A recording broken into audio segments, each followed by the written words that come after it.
유럽이 그럼 왜 이렇게 됐느냐 할 때 이걸 하나만 가지고 딱 설명을 하기는 어려운데 이제 중장기적으로 봤을 때는 역시 이제 비경제적 가치에 대해서 너무 많은 비중을 두었다라는 거예요. 특히 환경, 복지 뭐 이런 것들. 새로운 산업이 진출하는 데 있어서 또 기존 산업 사업자에 대한 보호가 너무 강했고 환경이나 복지나 뭐 노조의 활동 같은 거에 그럼 중요하지 않다는 거냐? 물론 중요하죠. 중요한데 모든 거는 균형이에요. 그런 쪽에서 비중을 어느 쪽에다가 너무 많이 이제 둔 거 아니냐.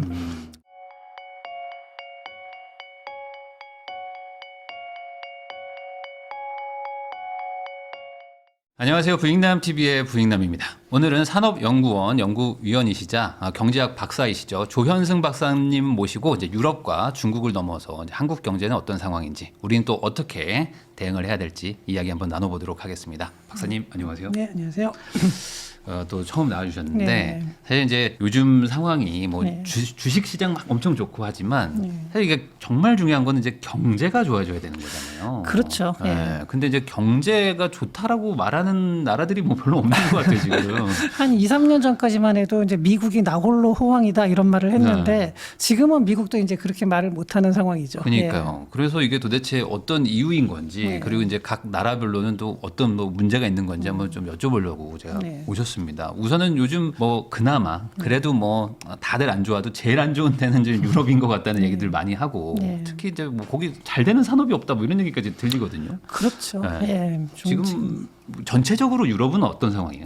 전체적으로. 일단 제가 이제 내년도 성장 전망치를 보면은요. 네. 그 미국이 한 이제 이거는 뭐 이제 제가 여러 기관에서 나온 거를 종합을 했습니다. 그러니까 네. 내년이 아니라 올해죠. 2026년 전망치가 미국은 이제 작년에 2.0%에서 2.1% 정도로 뭐 거의 정체지만 아주 소폭의 상승. 그다음에 EU는 25년도에는 1.4%였는데 이게 1.1%로 하락하는 걸로 전망이 되고요. 일본도 1.1에서 0.7, 중국도 4.9에서 4.3 뭐 이런 식으로. 그리고 신흥국들 뭐 아세안 국가들이나 이런 데는 4.3에서 4.0으로. 그러니까 26년이 더 안 좋다라고 보는데 네. 이게 문제가 뭐냐면은 그러니까 EU 같은 경우는 그동안 그럼 성장률이 높았었냐 하면 그것도 아니에요. 계속 낮은 상태에서 한 1%에서 어떤 때는 1% 미만으로 가고 이런 상황에서 여기서 그나마 1.4까지 갔다가 다시 또 1.1로 하락을 한다는 거거든요. 네.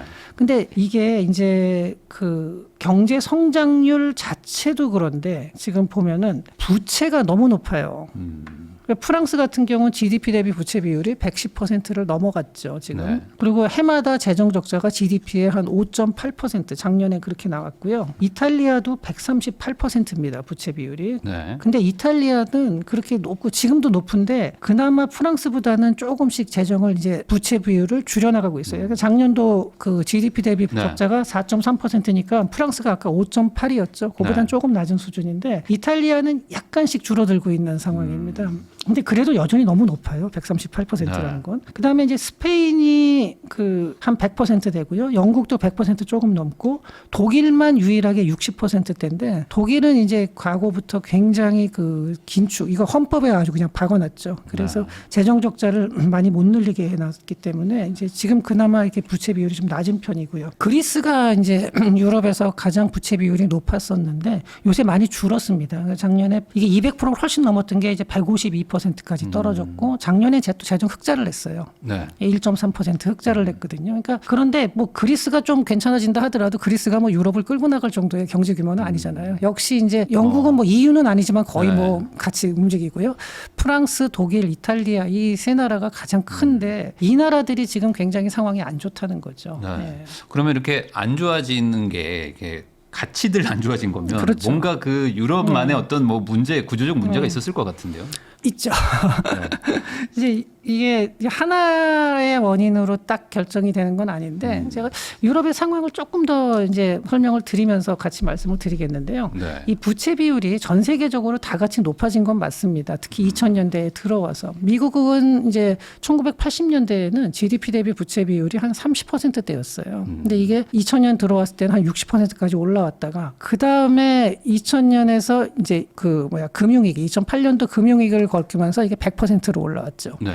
그리고 코로나를 겪으면서 120%를 넘겼는데 이게 유럽 국가들도 거의 비슷한 패턴입니다. 비슷한 시기에 그렇게 비슷하게 다 올라갔거든요. 굉장히 빠른 속도로 올라갔고요. 그러면서 이제 프랑스가 작년에 부채 때문에 굉장히 뭐 IMF 구제금융을 받을 수도 있다 이런 말을 하면서 바이루 총리가 자기의 총리직을 걸고서 그 신임 투표를 했다가 당연히 그 해임이 됐죠. 그걸 사람들이 받아들이질 않았죠. 근데 프랑스는 특히 부채 중에서도 외국인 보유 비중이 2024년까지만 해도 이게 한 50% 미치였는데 현재는 한 55% 되는 걸로 추정이 되거든요. 그러니까 네. 굉장히 부채도 악성이에요. 다른 나라들 같은 경우 뭐 미국이나 우리나라도 한 30%대인데 프랑스는 이게 50%를 훨씬 넘어요. 50% 중반대니까 굉장히 높은 거고요. 일본은 부채 비율이 굉장히 높긴 한데 그게 대부분은 국내에서 소화가 되죠. 네. 예, 그런 차이가 좀 있고요. 그 다음에 미국하고 한번 비교를 해보겠습니다. 1980년까지만 해도 미국을 100이라고 봤을 때 그럼 프랑스의 GDP는 얼마냐 그러면은 이게 한 26.7% 미국이. 네. 그 다음에 영국은 한 20.1% 뭐 이렇게 되고 독일이 거의 30%가 됐어요. 네. 근데 지금 현재는 어떻게 되어 있냐면요. 미국을 100이라고 봤을 때 프랑스는 10% 정도로 떨어져 있어요. 10.1%. 네. 그리고 영국이 한 11%. 독일도 지금 보면은 한 15%가 채 안 돼요. 그러니까 미국하고의 격차가 엄청나게 벌어진 거거든요. 물론 이제 유럽 중에서 지금 성장을 잘하는 나라들이 있긴 합니다. 동유럽 국가들이 좀 성장을 잘하는데 그 나라들은 근데 유럽을 또 끌고 나갈 정도의 경제 규모가 되는 나라들은 아니죠. 근데 유럽이 그럼 왜 이렇게 됐느냐 할 때 이걸 하나만 가지고 딱 설명을 하기는 어려운데 이제 중장기적으로 봤을 때는 역시 이제 비경제적 가치에 대해서 너무 많은 비중을 두었다라는 거예요. 특히 환경, 복지 뭐 네. 이런 것들 또 그러다 보니까 새로운 산업이 진출하는 데 있어서 또 기존 산업 사업자에 대한 보호가 너무 강했고 물론 이제 이렇게 얘기를 하면은 사람들이 그런 가끔 이제 그 댓글을 제가 이렇게 보다 보면 그런 얘기를 나와요. 네. 그러면은 환경이나 복지나 뭐 노조의 활동 같은 거에 그럼 중요하지 않다는 거냐? 물론 중요하죠. 중요한데 모든 거는 균형이에요. 그게 정말 경제가 지속 가능한 발전을 할 수 있을 만큼 값어치를 두느냐 아니면은 그런 성장을 갖다가 상당 부분을 이제 그러니까 두 개가 약간은 그 상충 관계가 있거든요. 100%는 아니지만 조금 상충 관계가 있는데 그런 쪽에서 비중을 어느 쪽에다가 너무 많이 이제 둔 거 아니냐. 이런 얘기가 있는 거죠. 그리고 이게 이제 근본적으로 거기다가 또 저출산 고령화가 시작된 다음에 그 이제 지금 현재 문제점이 지금 드러나고 있다. 우리나라도 뭐 고령화가 굉장히 빠르지만 네. 우리나라는 아직까지 심각하게 드러나고 있지 않은 상태예요. 그러니까 우리나라도 이게 한 10년, 20년 지나면은 유럽과 같은 어떤 노동 인력 부족이라든지 어떤 경제 활동 인구의 감소, 그로 인한 사회 보장 인구 부양비라는 게 있죠. 경제활동 인구분의 이제 고령자, 연금 수급자의 비율이 되는데 이런 사회적 부담이 굉장히 증가할 거예요. 우리나라도. 지금 당장은 아니지만 한 10년, 20년 있으면은 이 문제는 우리도 유럽처럼 똑같이 겪을 거고요. 그 다음에 또 하나는 유럽에서 또 지금 굉장히 큰 문제 중에 하나가 이민 정책이죠. 난민을 받아들이는 것까지는 좋은데 그 이후에 이들을 어떤 식으로 사회에서 흡수할지 어떻게 통합을 하고 이 사람들을 어떻게 건전한 사회 구성원으로 넣어서 경제 발전에 도움이 될지 이런 부분에 대한 고려가 좀 부족했던 거죠. 그러니까 난민을 받아들이는 거는 사실 충분히 그건 이해는 해요. 그걸 네. 받아들일 수도 있다 하는데 그 적정 규모나 뭐 이런 면에서 과했던 게 아닌가. 이게 아주 단순히 얘기하면은 그런 걸까요? 그냥 그 월급이 늘어나는 거를 고려해서 적절하게 소비를 늘려야 그렇죠. 되는데 네.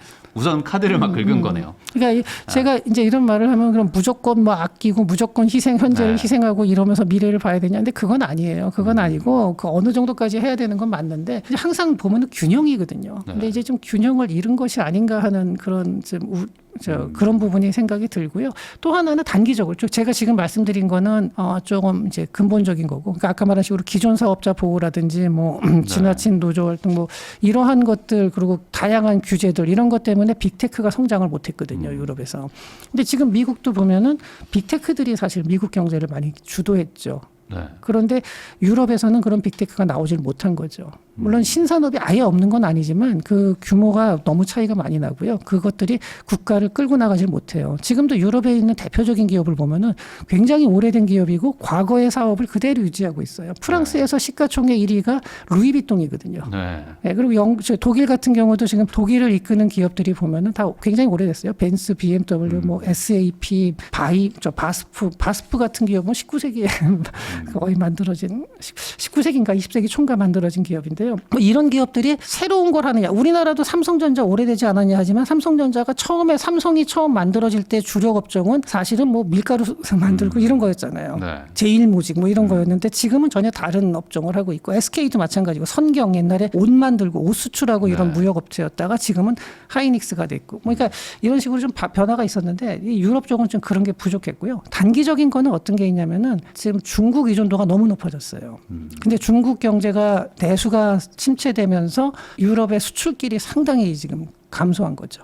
그래서 이제 그런 부분에서도 문제가 되고 또 하나는 러시아 우크라이나 전쟁으로 인해서 연료비가 엄청나게 올라갔어요. 네. 가스 비용이나 이런 게. 그러다 보니까 안 그래도 유럽이 굉장히 지금 좀 침체가 되는 와중에 단기적으로 그런 폭탄을 또 맞은 거예요. 그래서 지금 현재가 굉장히 어려운 상황인 건 맞습니다. 근데 이제 방금 이제 박사님이 말씀해 주신 거를 좀 들어보면은 결국에 지금 국가 부채도 많고 그러니까 적자가 계속 나고 있는데 그러니까 한마디로 지금 들어오는 월급 대비 카드값 갚는 게 더 많은 상태잖아요. 그렇죠. 그리고 월급도 갑자기 늘어날 만한 게 별로 없고 네. AI도 잘 안 되고 네. 그러면은 이게 타개가 되냐 이거죠. 뭘로 해결할 수 있느냐. 그러니까 이제 사회 분위기도 바뀌고 뭐 이래야 되는데 지금 상황에서 하나 이제 오히려 반드시 더 지출을 늘려야 되는 분야가 있어요. 국방이죠. 네, 그러네요. 예, 국방은 확실히 더 늘려야 되는 어쩔 수 없는 생존의 문제니까 네. 이거는 그렇게 되는데 그러면은 그 돈을 어디서 얻어오는 거냐? 그러면 아니면 다른 데서 어디서 줄일 수 있느냐인데 그래서 이제 연금 개혁 얘기가 나오는 거고 네. 사회보장비를 뭐 어떤 식으로 좀 더 효율적으로 하면서 낭비되는 걸 막아서 좀 지출을 줄인다 뭐 이런 생각들을 하는데 이걸 국민들이 받아들이질 않아요. 연금을 지금 받는 사람들이 연금 개혁을 해서 조금 덜 받게 한다 이러면은 그걸 받아들일 리가 없거든요. 네. 또 젊은 층도 지금부터라도 그러면 지금 젊은 층이라도 나중에 나이 들어서 받는 액수를 줄이는 식으로 이제 뭐 연금 구조 개혁을 한다 그러면 때 그거를 과연 젊은 층들이 또 받아들이냐? 안 받아들이죠. 사실 프랑스에서도 이미 증명이 됐잖아요. 국민들은 그렇죠. 받아들이질 않거든요. 정권을 바꿔버리고 네. 그러니까. 그러니까 이런 사회 분위기가 바뀌지 않는다면은 계속해서 이게 악화가 될 가능성이 많은 겁니다. 저 그 기사 봤거든요. 독일 젊은 친구들한테 네. 이제 징병제로 간다고 하니까 아니 나는 안 하겠다고 네. 그냥 차라리 내가 어차피 돈 번 거 다 노인들 연금으로 가는데 내가 이 나라 왜 지켜야 되냐 뭐 이런 얘기를 하더라고요. 그러니까 지금 그러니까 유럽의 분위기가 그렇습니다. 그래서 이제 제가 이렇게 얘기를 하면서도 사실 유럽이 지금 당장 그렇게 뭐 국가가 뭐 전체적으로 다 그렇게 형편 없어진 건 아니에요. 여전히 그 유럽은 기술력이 뛰어나고 경쟁력 있는 산업들도 많이 있습니다. 그런데 문제는 지금 현재 같은 추세로 계속 가다 보면 지금 있는 경쟁력을 계속 갉아먹는 형태로 장기적으로 가다 보면은 정말로 이제 중진국으로 떨어질 수도 있는 그런 위험이 있는 거죠. 근데 네. 이런 사회 분위기가 바뀐다면은 그건 뭐 다시 이제 과거의 위상을 찾을 수가 있겠지만 과연 그렇게 될지 그건 좀 더 지켜봐야 될 것 같습니다. 그러면 그 유럽 내에서도 그래도 조금 뭔가 그런 개선을 하려고 하는 나라들이 좀 있나요? 있죠. 그 대표적인 게 지금도 그래도 좀 튼튼한 나라들이 네덜란드, 덴마크 이런 나라들이죠. 네. 예, 네덜란드 같은 경우 네덜란드하고 덴마크는 그 유럽의 선진국인데도 불구하고 GDP 대비 부채 비율이 30%대입니다. 굉장히 낮은 수준이고 네덜란드가 그렇게 재정이 건전한데도 불구하고 요번에 다 같이 국방비를 올린다 쭉 발표할 때 네덜란드도 이제 국방비를 높이기로 했거든요. 그럼 저 정도면은 부채를 조금 더 써도 국채를 써도 되지 않을까 싶은데 그렇게 안 하고 물론 이제 나중에는 좀 더 쓸 수도 있겠지만 교육 예산의 일부를 삭감을 했어요.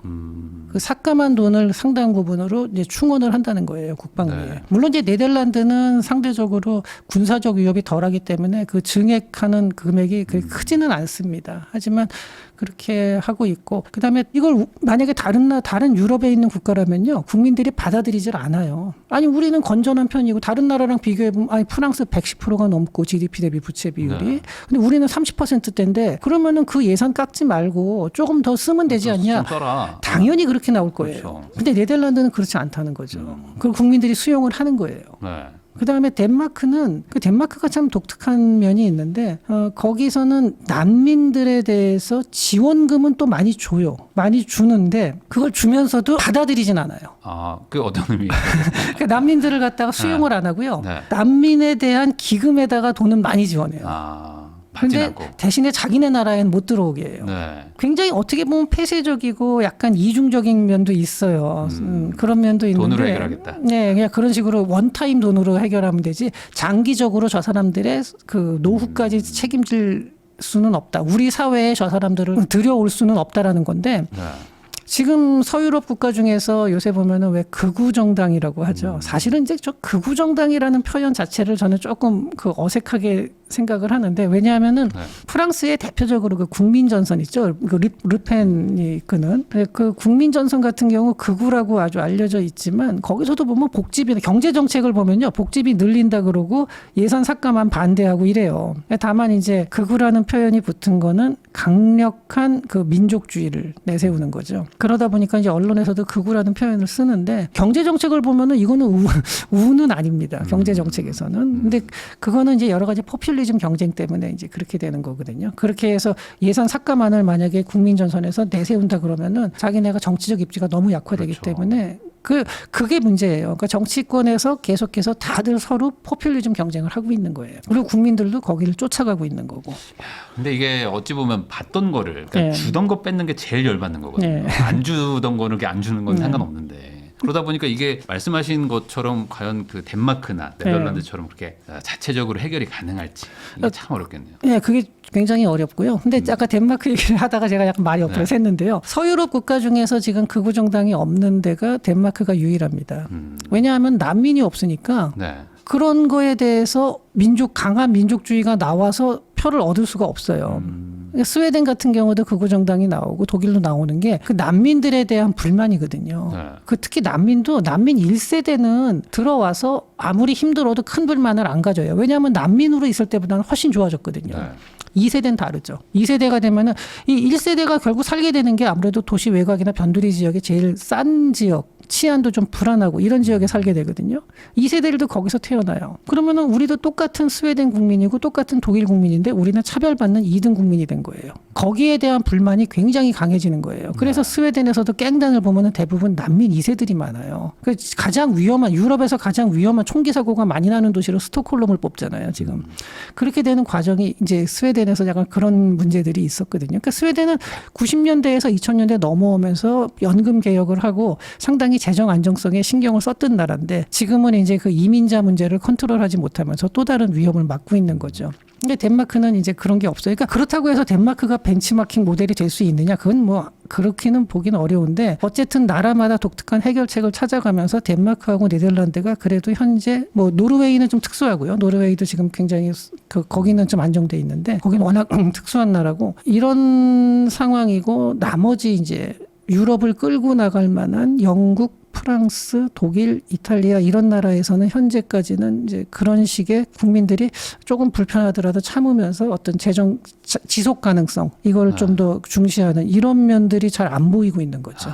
네. 보통 이런 경우에는 뭐 과거 역사를 보면 네. 갈 때까지 간 다음에 네. 빵 터지고 네. 그리고 나서 다시들 이제 리셋하는 이런 식으로 가지 않나요? 보통은 그렇죠. 근데 네. 지금 유럽은 사실 저는 위협이 코앞에 와 있는데 러시아의 위협도 그렇고 현재 경제도 중국한테 완전히 잠식을 당한 상태고 이런 상황에서 아직도 저럴까 하는 거는 조금 저는 어디까지 가야 되나 이 생각이 좀 듭니다. 이게 항상 이게 선거가 참 있다 네. 보니까 이 양당에서 네. 나는 너한테 돈을 깎을게, 나는 대신 너 더 줄게 네. 이걸로 계속 하다 보니까 이게 참 돌아가기도 힘든 것 같고. 그렇죠. 네. 그러면은 이 상황에서 어쨌든 국가적으로 무언가 좀 단합을 해야 되는데 네. 이때 이민자가 있는 나라들은 또 그게 안 되고 경제도 네. 안 좋으니까 왜 우리가 나눠 먹어야 되냐 막 이러면서 싸우는 거죠. 네. 야, 그럼 이거 구조적으로 해결이 진짜 안 되겠어요. 그렇죠. 그래서 이제 사회적 타협이라든가 이런 부분들이 돼야 되는데 지금 현재 유럽은 그게 잘 보이질 않습니다. 그러니까 그걸 성공해내는 나라가 이제 90년대 후반에서 2000년대 초반에 스웨덴이 그랬었고요. 네. 네덜란드가 그렇고 덴마크가 그렇습니다. 이런 식으로 사회적 타협이 좀 됐는데 근데 또 뭐 지금 스웨덴은 또 다른 이제 시간 지나다 보니까 또 다른 문제가 나온 건 맞죠. 근데 나머지 국가들은 지금 현재 그런 모습이 잘 안 보이고 네. 저는 이게 이제 제가 그 문제를 자세히 보게 되는 게 우리나라도 좀 이렇게 되면 어떡하나 하는 걱정이 많이 돼서 예, 그래서 좀 보고 있습니다. 아까 이게 말씀하신 대로 우리나라는 이제 곧 이제 막 초고령 사회 네. 예산들이 막 이제 들어갈 텐데. 근데 우리나라가 이제 유럽보다 조금 나은 거는 그래도 우리나라는 디지털 전환에 성공하면서 이제 네. 새로운 기술들 이제 현재 앞으로 그 세계 경제를 이끌고 나갈 다양한 기술들을 우리가 좀 어느 정도는 가지고 가고 있다라는 점이 유럽보다는 조금 나은 거죠. 그러니까 유럽은 현재 주력 산업이라는 게 과거부터 내려오던 산업들의 경쟁력인 거고 우리나라는 그래도 좀 IT 분야라든지 뭐 여러 가지 분야 요새 보면은 뭐 로봇 산업도 우리나라가 좀 뒤처져 있다가 뭐 현대자동차에서 또 보스턴 다이내믹스를 인수해서 성과를 내고 있고 그거 외에도 뭐 그나마 좀 다양화됐죠. IT 반도체 사람들이 반도체 그렇죠. 하나 아니냐 그러는데 그렇지는 않습니다. 조선도 있고 방산도 있고. 네, 방산도 있고 그다음에 뭐 국가 경제에서 차지하는 비중은 작더라도 문화 산업 쪽에서도 또 어느 정도 성과를 내고 있고 그러니까 이런 식으로 되게 다양한 면에서 그래도 좀 나오고 있어요. 또 앞으로도 뭐 나올 뭐 여러 가지 다양한 기술들에서도 아직까지 우리가 출발선에서 뒤처지지는 않았다는 점에서 유럽보다는 좀 그런 면은 우리가 더 앞서 있다라고 볼 수는 있죠.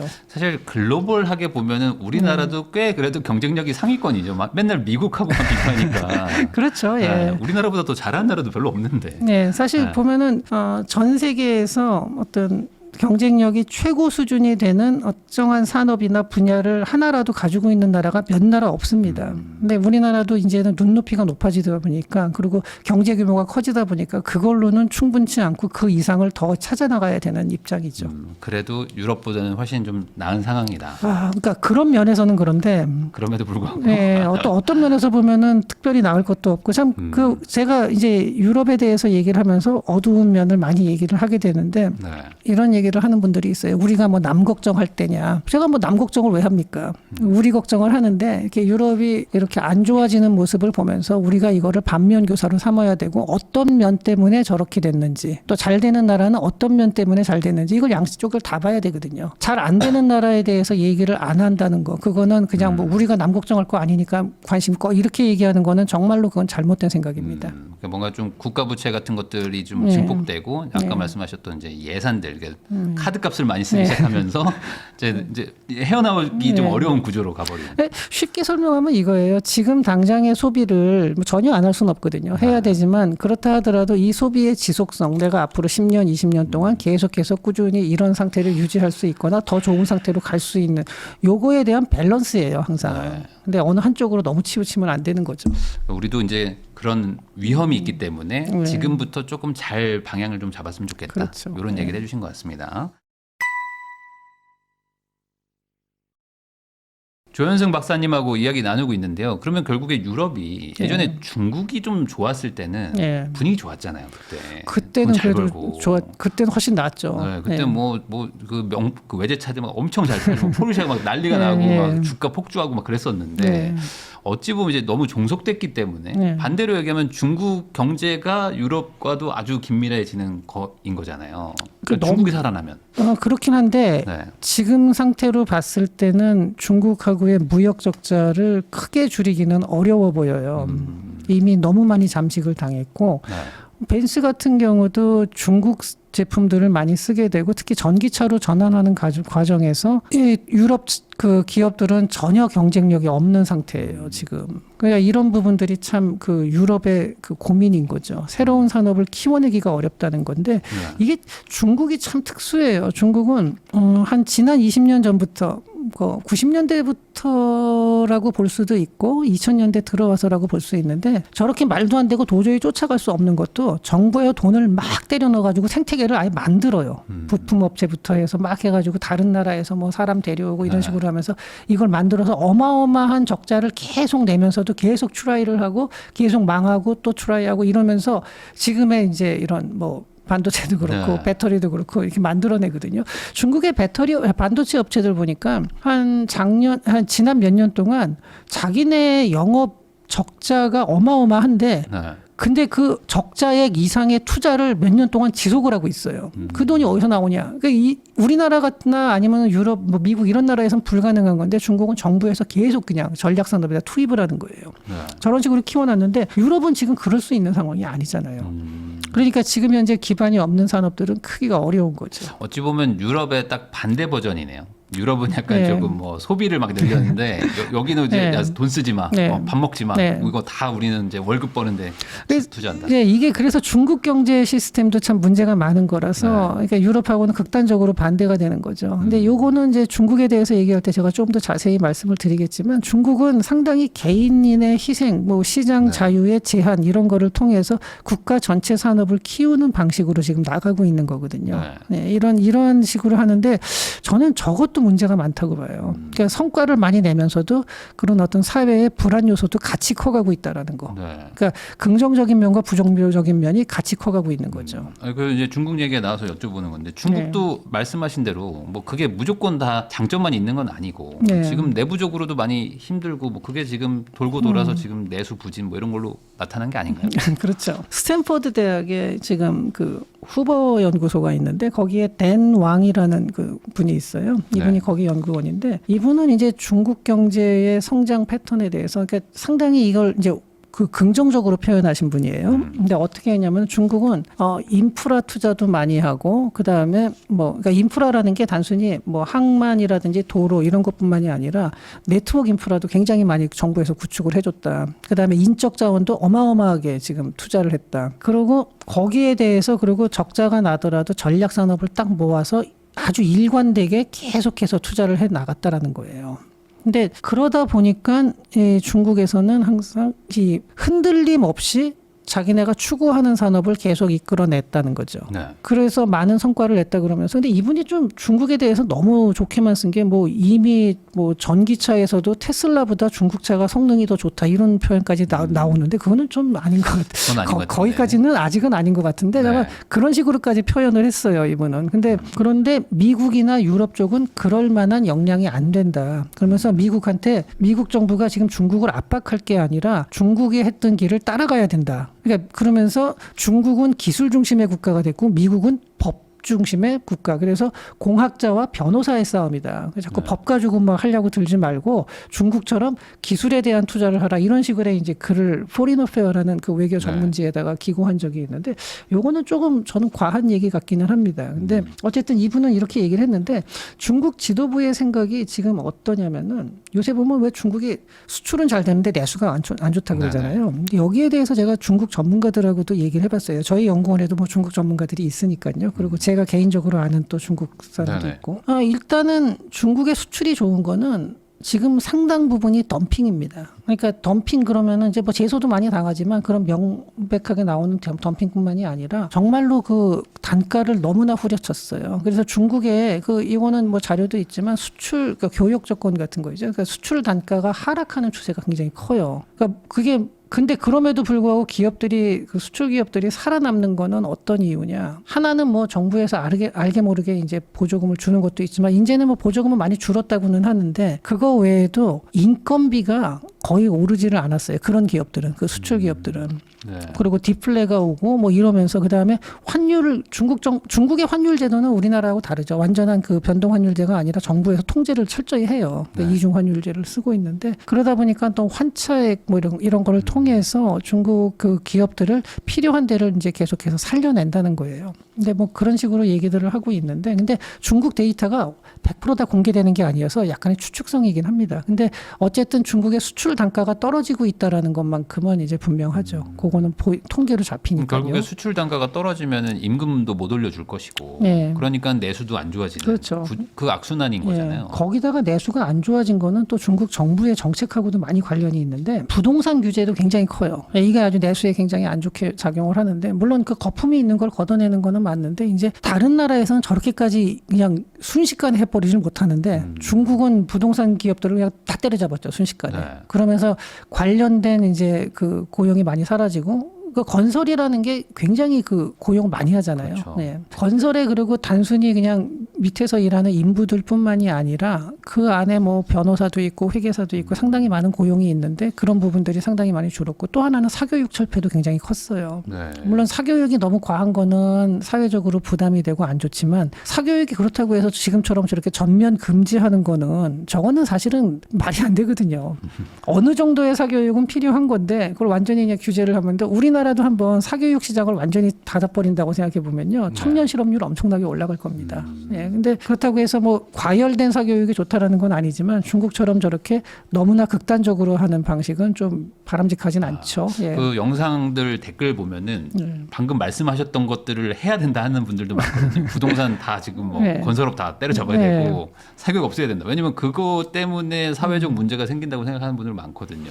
근데 그게 물론 부작용도 있지만 일정 부분에 있어서만큼은 이게 건설업도 그래요. 저 부동산 가격을 낮추는 것에서 여러 가지 방법이 있을 수 있는데 공급을 원활하게 해서 네. 그러니까 재건축을 하면서 용적률을 높인다든지 해서 공급 부분에 대한 접근도 필요한 거고 수요도 어느 정도는 물론 이제 가수요를 잡아야 되는 것도 맞지만 이 양쪽을 써야 되고 사교육이라는 것도 사교육을 무조건 없앤다고 다 좋은 건 아니거든요. 그게 공부를 하겠다는 사람을 갖다가 그럼 학력을 갖다가 사실 전반적으로 같이 낮추자는 뜻이 되는데 그리고 또 건전한 사교육도 많이 있고요.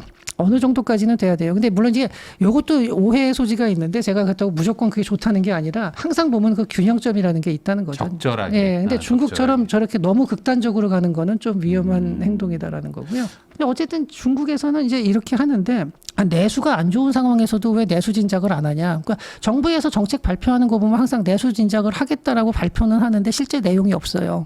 별로. 그런데 늘 하던 얘기를 마치 그냥 우리가 안녕하세요 인사하듯이 그냥 반복하는 수준인데 그렇게 생각하는 이유에 대해서도 이제 그 조지타운에 지금 그 조지타운 대학의 메데이로스라는 분이 있는데 이제 이 교수님이 어떤 분이냐면은 그 지난번 바이든 정권에서 국가안보회의에 아시아 선임 국장을 했던 분이거든요. 네. 그래가지고 제가 중국 담당이었어요. 그래서 중국에 자주 왔다 갔다 하고 중국 지도부랑 굉장히 그 개인적인 친분도 많은 분인데 그분이 한 얘기가 중국 지도부의 생각은 중국은 경제와 국제적 위상을 갖다가 두 개를 비슷한 정도로 보고 있다는 거예요. 피크 차이나론이 있었을 때 이제 중국의 경제 성장이 이제 둔화가 되기 시작할 때 중국의 성장이 여기서 이제 정체가 되면서 미국과의 격차는 더 벌어질 거다 이렇게 얘기를 했는데 중국 지도부는 전혀 그렇게 생각을 안 한다는 거죠. 왜냐하면은 경제는 경제고 그건 한 부분일 뿐이고 국제적 위상은 더 높아지고 있다. 그러니까 중국 지도부가 원하는 대로 지금 상황이 계속 가고 있다라고 굉장히 만족을 하고 있다는 거예요.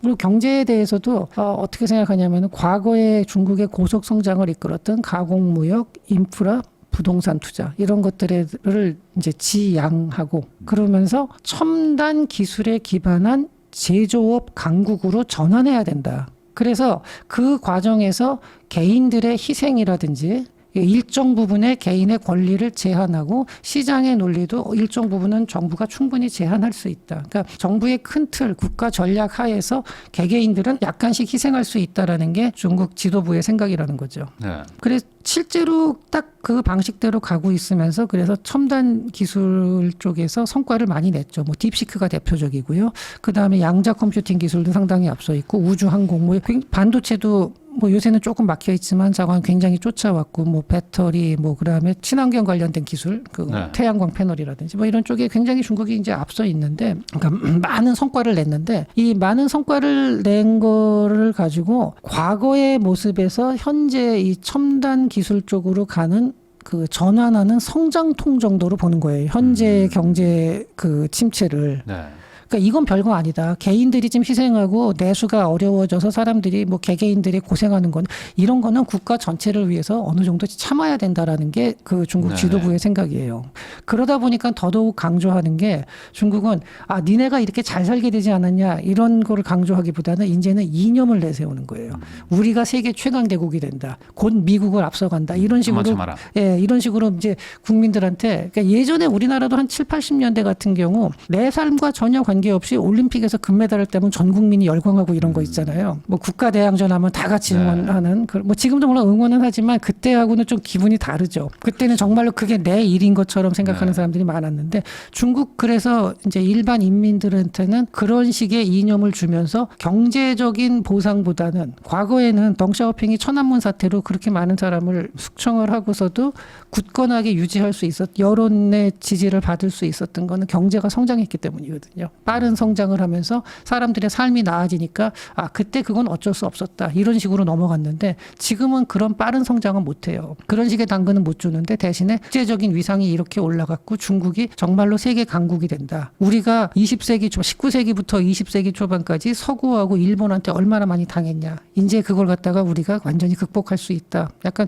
과거의 트라우마도 상당히 가지고 있다 그러더라고요. 아편 전쟁 이후에 있었던 그리고 중일 전쟁 뭐 이런 거에 있었던 그러면서 애국심을 고취하고 이념을 통해서 개인의 희생을 갖다가 좀 이제 그냥 무시하고 지나가는 거죠. 저는 뭐 지금까지 그래서 어느 정도 성과를 냈던 것도 맞는데 글쎄요. 근데 중국 경제에 또 고질적인 뭐 이러다 보니까 그 비효율성이라든가 정부 자금으로 들어가는 국영기업에 대한 지원 그리고 또 국영기업이 아니더라도 각 그 지방 정부들에서 각각의 정책을 통해서 상당히 많은 기업들을 육성을 하고 그게 과잉 경쟁이 되면서 또 도산을 하고 플랫폼 같은 경우도 그랬고 지금 자동차 산업도 이제 구조조정이 필요한 상황이고 이렇게 됐거든요. 그러니까 이러한 또 그러다 보니까 이러한 또 과잉 생산이라는 문제가 발생을 하면서 이게 이제 밀어내기 수출로 가고 있는 거죠. 그러면 결국에 이게 뭐 그 지도부가 바라는 거는 이제 참아주면 우리가 갈 수 있어라는 건데 네. 못 참으면 안 되는 거잖아요. 이제. 그래서 저는 네. 중국이 상당히 많은 성과를 내고 있고 또 경제 성장도 많이 했고 세계적인 그 위상이 많이 올라온 거는 맞습니다. 정말 굉장히 놀라운 건 맞는데 그러한 성과하고 중국 내부의 불안이 같이 커가고 있다는 거예요. 그러니까 저 보면서 되게 신기해요. 제가 중국 전문가들하고도 중국에 좀 오래 살았던 사람들하고도 얘기를 해보면은 자기도 모르겠대요. 저게 과연 언제까지 유지가 될 수 있을지. 근데 지금까지도 보면 저 사람들이 반발을 할 거다 하는데 지금까지 왔거든요. 네. 그 앞으로 가지 말란 법이 또 어딨냐 이거예요. 그렇게 보면 그런데 과연 저게 정말로 어느 선 이상까지 유지가 정말 세계 넘버원이 됐을 때도 저런 체제가 유지가 될까 하면은 또 그거는 잘 모르겠습니다. 그래서 저는 지금 중국을 바라보는 시각이 이게 사람들이 뭐 곧 망한다 어쩐다 하는데 그럴 리는 없고요. 중국 정도 되는 큰 규모가 곧 무너진다라는 거는 그럴 가능성은 없지만 그렇다고 해서 지금의 모델로서 미국과 경쟁을 지속할 수 있느냐 그것도 또 약간 회의적이에요. 그래서 저도 지금 뭐 정확하게 전망을 못 하겠습니다만 중국의 현재 상황은 적어도 성과와 그런 위험이 같이 커가고 있다. 이렇게 인식을 하는 게 맞을 것 같습니다. 그럼 결국에는 중국 지도부가 원하는 거는 어쨌든 이 기술 경쟁에서 승리를 해가지고 유의미하게 이제 경제적인 성장을 하면 그 과실이 결국에 떨어질 거니까 좀만 기다려줘라 라는 거고 근데 아까 유럽 얘기를 해주셨기 때문에 반대로 얘기하면 이 길로 안 간다고 대안이 있느냐 이런 생각도 할 것 같아요. 중국 지도부가. 근데 어느 정도 이제 시장 논리를 조금 더 강화하고 지금처럼 뭐 과잉 생산 문제라든지 이런 거를 해소할 수 있게 시장에다가 기능을 좀 맡겨놓고 그다음에 개인들한테 일정 부분의 보상은 해주는 게 맞지 않나 싶은데 지금은 그 성과가 정부 국가 자체는 엄청나게 돈이 많아요. 외환 보유고나 이런 걸 보면은.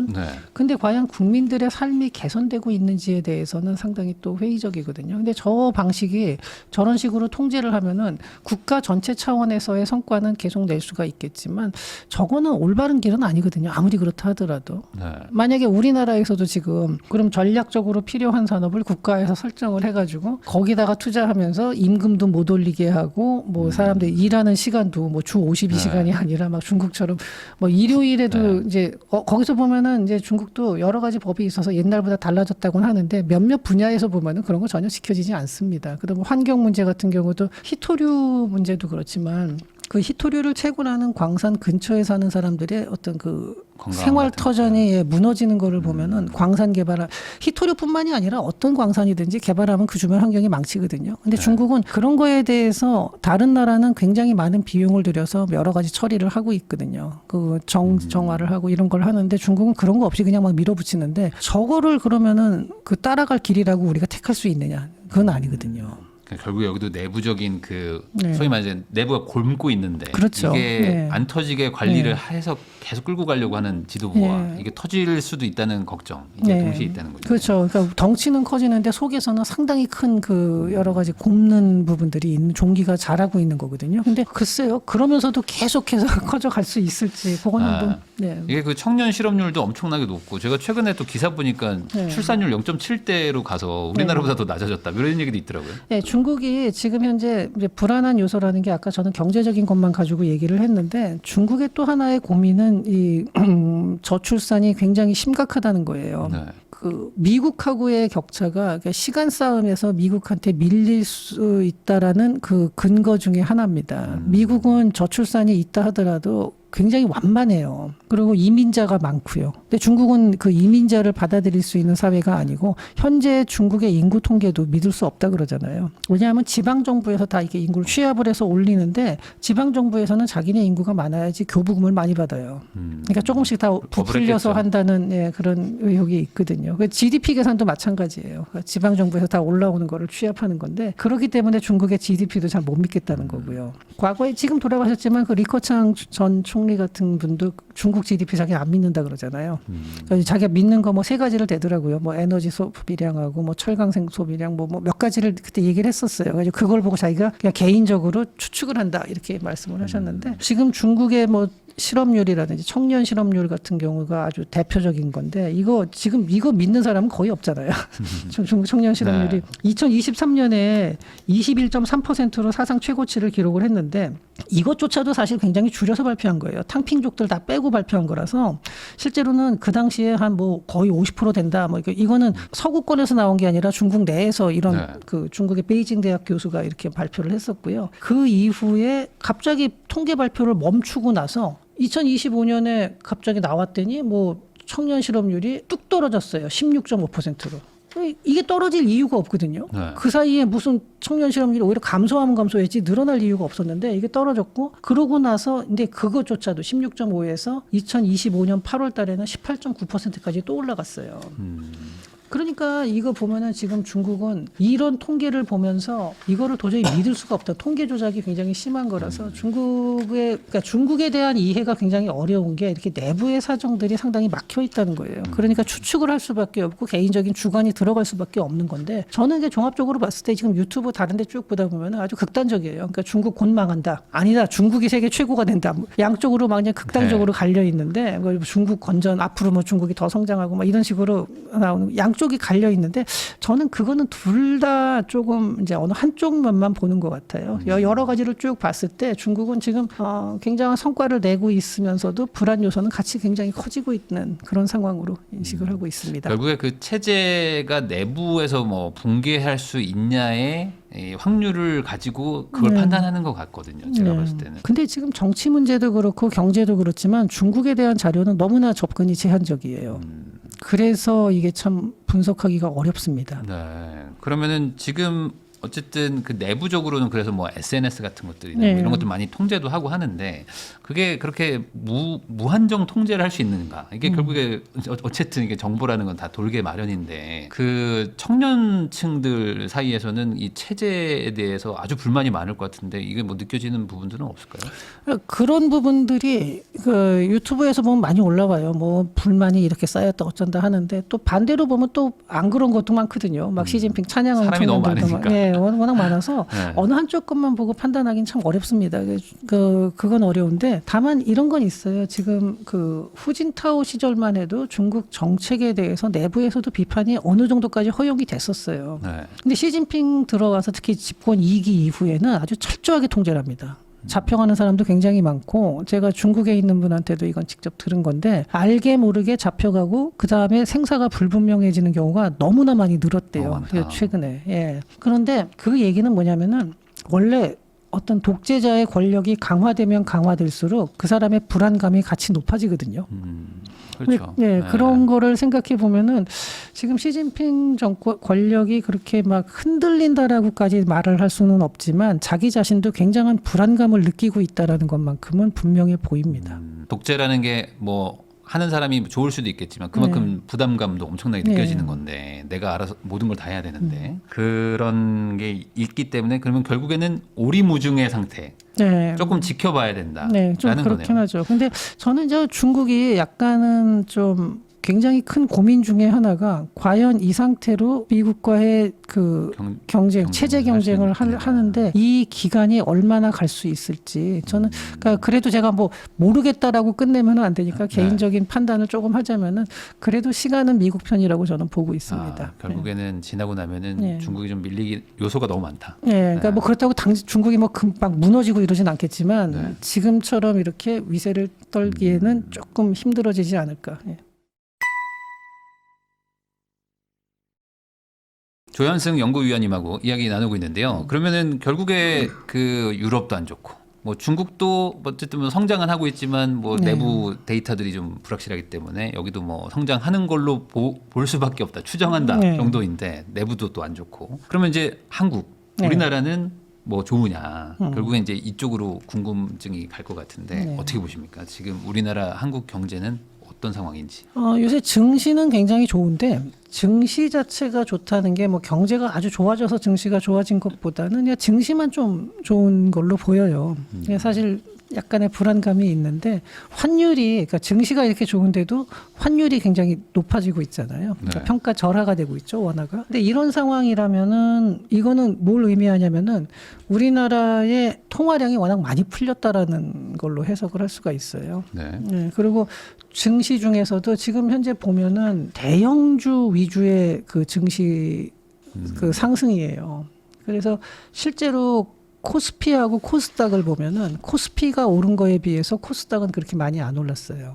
그러니까 물론 다 오르긴 올랐는데 코스피가 굉장히 많이 올랐고 코스닥은 그보다는 상대적으로 적게 올랐죠. 근데 이게 수출 중심의 대형주 주도 상승이라는 거고 앞으로도 당분간은 요거는 유지될 가능성이 많습니다. 특히 반도체 사이클이 2026년이 아주 엄청나게 좋고 2027년까지도 상승을 계속합니다. 근데 현재 나오는 그 뭐 여러 가지 해외 자료들 뭐 그쪽에 분석을 하는 자료들이 있는데 28년부터는 반도체 사이클이 꺼지는 걸로 나오거든요. 근데 이런 자료들이 어떻게 나오냐면 그냥 단순히 막연한 주관적인 그 생각보다도 이 기기들의 교체 주기가 있어요. 언제쯤 팔린 거 이게 언제쯤 가면 다시 교체하고 하는데 8년이 되면은 그 교체 주기가 이제 끝나면서 그때 가면은 수요가 떨어질 거다 이렇게 보고 있죠. 특히 DRAM 쪽, 특히 메모리 쪽은.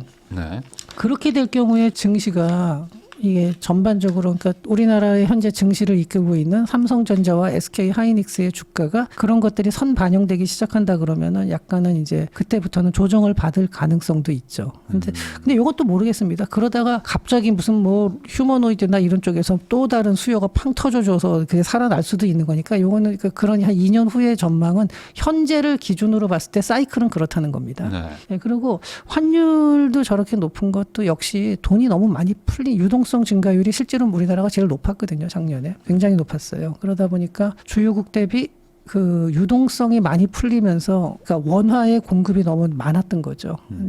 그리고 실제로 그게 증시를 서포트하는 그 역할도 조금은 했고요. 그렇기 때문에 증시가 저렇게 좋은데도 불구하고 경제가 호황이다 이런 생각은 잘 안 드는 거죠.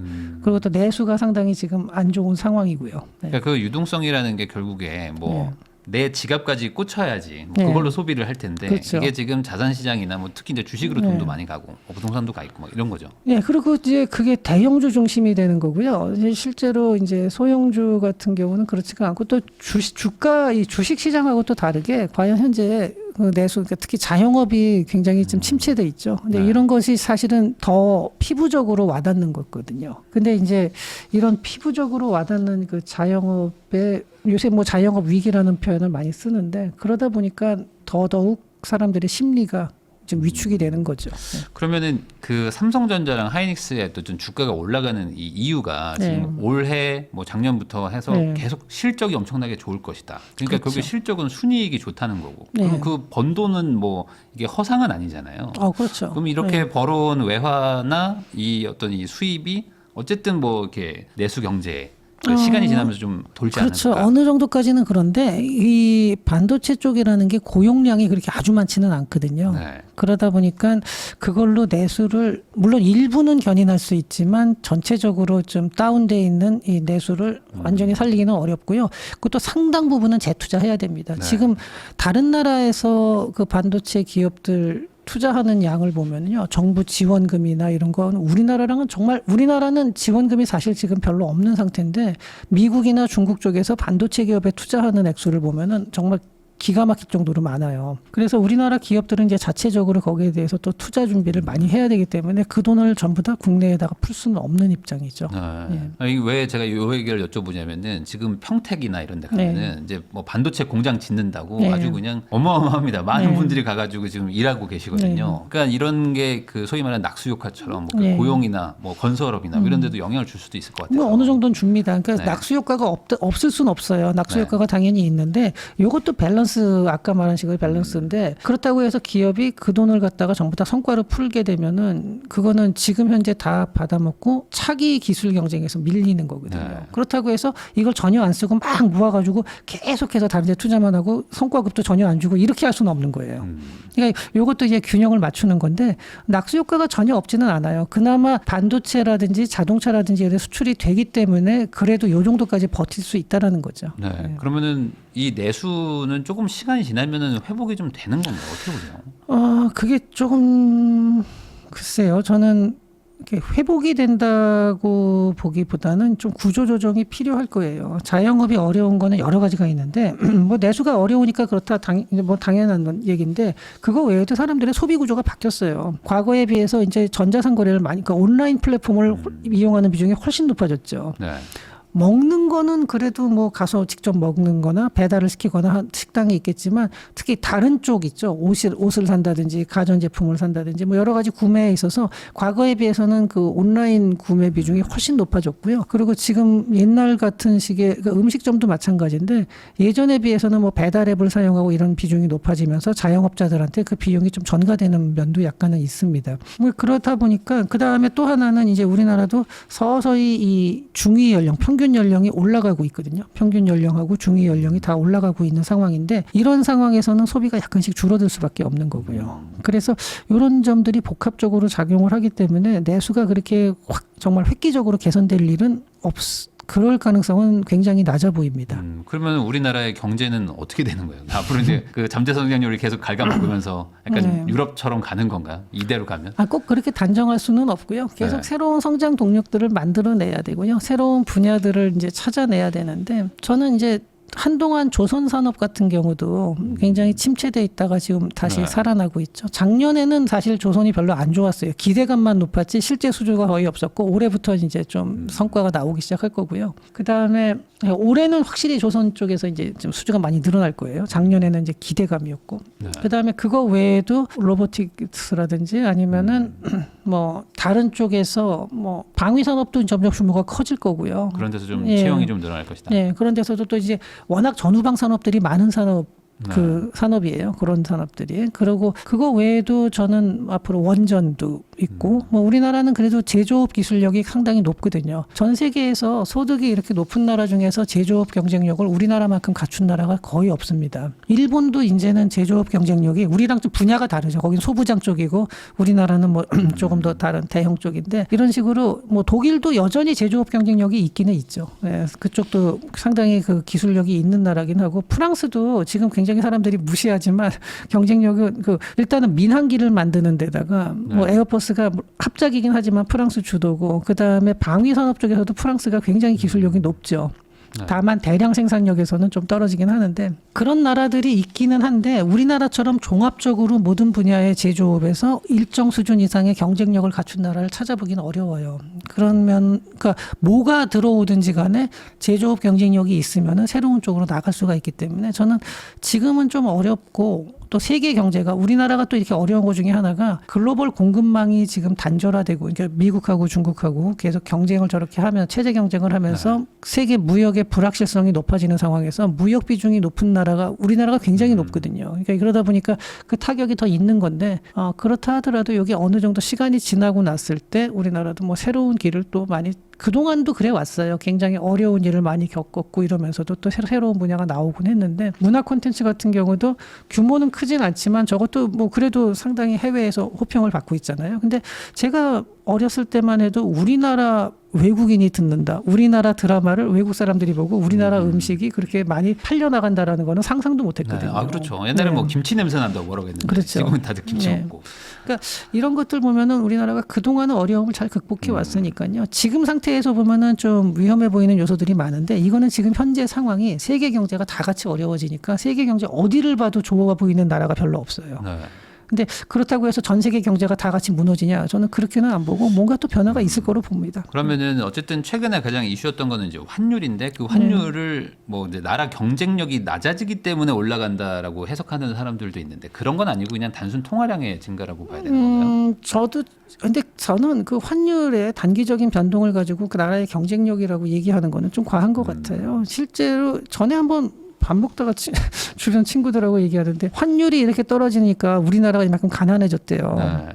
옛날에는 환율이 뭐 저 달러당 1,000원도 안 됐는데 유럽 가면은 네. 난리예요. 네. 물가가 너무 올라가지고. 막 그런 얘기를 환율 하는데 때문에. 그러면은 예전에 1달러에 1,000원도 안 됐을 때랑 지금이랑 우리나라의 달러표기 자산이나 소득이 줄어들었는지 한번 생각해 봐야죠. 그걸 가지고서 그렇게 볼 건 아니고 이거는 이제 뭐 유동성이라든지 뭐 여러 가지 금융 환경이라든지 이런 거에 의해서 복합적으로 작용을 하는 거니까 이거 하나만 가지고 그렇게 얘기하는 건 좀 과하고요. 네. 근데 다만 이제 이런 건 있죠. 경제 자체가 안 좋아지면은 당연히 환율이 이제 평가 절하가 되죠. 우리나라 원화가. 근데 이게 이제 지속이 된다 그러면은 뭐 그런 사인이 나타나는 거지. 환율가 이거 하나 가지고서 당장 이게 단기적으로 얘기하는 거는 조금 과한 얘기입니다.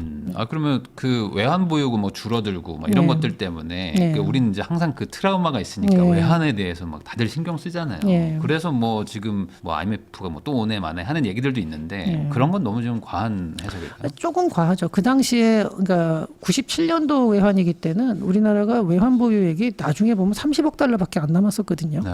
그리고 그때 상당히 오랫동안 무역 적자를 겪어서 계속 달러가 빠져나가고 있는 상황이었어요. 근데 지금은 무역 흑자가 많이 나고 있고 뭐 가끔 적자 날 때도 있지만 그 균형 내지는 흑자 이렇게 되고 그 다음에 외환 보유액도 뭐 지금 한 그때랑은 비교가 안 되게 많으니까요. 네. 뭐 당장 무슨 뭐 IMF 이런 거는 좀 아니에요. 그리고 그때 또 하나는 문제가 요거 기억하시는 분들 있겠지만 종합금융사라는 게 있었어요. 네. 그러니까 그때 97년도 그 구제금융을 받을 때 그 직접적인 원인, 뭐 근본적인 원인 다 빼고 직접적인 원인으로 하면은 종합금융사가 뭘 하냐면은 외국에서 단기 자금을 차입을 해와요. 그래서 국내에 있는 달러 수요처들, 주로 기업이죠. 기업들한테 그보다 조금 더 높은 금리를 다 빌려주는 거였죠. 단기 차입을 너무 많이 했는데 그 당시에 이제 외국에서 그 단기 차입한 걸 갖다가 한꺼번에 빼간 거예요. 그러면서 종금사들이 무너진 거였거든요. 그럼 그렇게 되면서 국내에 있는 달러를 갖다가 빨리빨리 이제 다 모아서 갚아야 되는. 그러니까 단기 차입금 이게 금융에 약간 미스도 있었어요. 그 당시에는. 근데 지금은 구조가 그렇게까지 우리나라가 허술하진 않습니다. 네. 그러면은 결국에 지금 그 환율에 민감하신 분들은 지금 뭐 재테크 특히 이제 뭐 미장 투자하고 뭐 이런 분들이 많기 때문에 네. 그래서 좀 신경도 쓰는 것도 있는데 당분간은 그러면 환율은 좀 이렇게 상향으로 봐야 되나요? 아니면 약간 지금 또 안정됐다고 또 약간 지금은 언론에서 조금 조용한데 어떻게 봐야 돼요? 글쎄요. 일단은 그렇게 크게 변동할 것 같지가 않습니다. 그러니까 안정을 시키기도 어렵고 그렇다고 해서 뭐 그렇게 특별히 지금 상태에서 갑자기 돈이 빠져나갈 리도 없는 거고 해서 지금 상태에서 올라도 약간 안정적으로 조금씩 오르는 정도 뭐 그 정도가 아닐까 생각합니다. 그러면은 뭐 막 급락하거나 네. 1,300원, 1,200원대로 막 가거나 뭐 이러기는 쉽지 않을 수도 있다. 그거는 그러니까 정부가 개입을 하기 전에는 어려운데 네. 그 개입을 해봤자 그렇게 지속할 수가 없거든요. 그렇게 되면은 정말 그거는 다시 원상으로 돌아올 거고요. 시장에 네. 따라서 그렇게 되면은 그냥 있는 외화를 낭비하는 격이 돼요. 그런 거는 바람직하지는 않고 근데 그게 아니라면 정부가 그렇게 아주 강하게 개입하지 않는다면은 그렇게까지 떨어지기는 단기간에는 쉽지 않을 걸로 보입니다. 그게 그런 이유도 있을까요? 지금 어쨌든 뭐 계속 미장 투자하는 분들, 네. 그러니까 뭐 외화 자산을 많이 사야 된다 이런 얘기들이 지금 워낙 그 분위기가 좀 팽배하니까 뭐 기관에서도 많이 투자를 하고 네. 이 기조가 있다면은 아무리 뭐 무역 흑자가 나도 네. 나가는 달러가 많으니까 네. 이거는 좀 당분간 뉴 노멀이 된다 이렇게 봐야 돼요. 그럴 수도 있죠. 그러니까 근데 그거를 정부에서 억지로 통제할 수는 없어요. 그렇다고 해서 해외로 자산을 네. 사지 말아라 이렇게 강제한다는 거는 그거는 공산주의잖아요. 그렇게 하면 안 되는 거고요. 근데 그런 수요가 있다는 것 자체가 국내 경제에 대해서 약간은 불확실성을 갖는다는 것 플러스 또 하나는 세계 경제 자체가 좀 불안정해진 거가 있어요. 세계 그 무역 질서가 지금 흔들리고 있는 상황이다 보니까 우리나라 자산보다는 미국 자산이 조금 더 안정적이다라는 인식이 퍼진 거죠.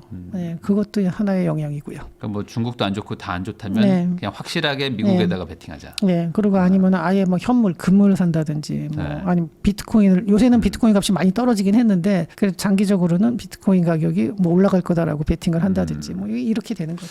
아무래도 이제 원화에 대한 그냥 뭐 불안감이 좀 커진 거를 뭐 해소를 해주지 않으면 이 기조는 좀 계속 될 것이다. 근데 이게 이제 두 가지예요. 정부에서 물론 유동성을 많이 푼 것도 있고 또 하나는 세계 정세가 불안정해진 건 세계 정세가 불안정해진 건 정부가 어떻게 할 수 있는 건 아닌 거고요. 네. 그럼 결국에 우리나라의 경제가 지금 계속 어쨌든 성장률이 지금 낮아지고 있는 네. 추세인데 이게 갑자기 급반등을 할 별로 없나요? 그거는 쉽지는 않을 것 같은 게 구조적으로. 왜냐하면 우리나라 경제가 그렇게 쉽게 움직일 만큼의 가벼운 사이즈가 아니에요. 이제는 경제가 많이 컸고 그렇게 과거와 같은 막 7%, 8% 이런 저는 어렸을 때 경제 성장률 7, 8%는 늘 있는 거였거든요. 저도 이제 옛날 지금 생각하면 세대니까 어마어마합니다, 저도 옛날 세대다 보니까 그냥 뭐 1년에 10% 성장하는 게 뭐 대단한 건가 이랬던 시절이 있었어요. 근데 물론 그때도 10%면 잘한 거지만 그래도 한 5, 6% 이상은 늘 나오는 거였는데 제가 어렸을 때 몇 살 때인지 기억이 안 나요. 굉장히 오래전인데 한 80년대쯤이었던 것 같은데 미국이 견조한 성장 그러면서 2점 몇 % 나와가지고 이게 무슨 견조한 성장이야 그랬는데 그때 이제 아버지가 그 얘기를 해주더라고요. 경제 규모가 저렇게 큰 나라는 2%만 성장해도 상당히 큰 거라고. 우리나라랑 우리나라 뭐 8% 9% 하는데 2%면 되게 저성장 아닌가 그랬는데 그건 아니라고 이제 얘기를 해주셨는데 지금 보면은 우리나라도 그렇게 막 급반등하고 뭐 이런 가능성은 별로 없어 보이고요. 그 다음에 예전에 97년도 같은 식으로 급전직하하는 일도 별로 그렇게는 아닐 거예요. 왜냐하면은 지금은 우리나라 경제 체력이 워낙 커졌고 과거와 같이 그런 미숙한 금융이 아니고 그래도 그때보다는 훨씬 나아졌고 또 하나는 해외 자산이 많아졌어요. 그러니까 조금 분산이 된 것도 있고 뭐 여러 가지 이유로 인해서 그렇게 급하게는 안 가는데 저는 제일 걱정스러운 건 뭐냐면은 서서히 성장 잠재력이 깎여 나간다는 거죠.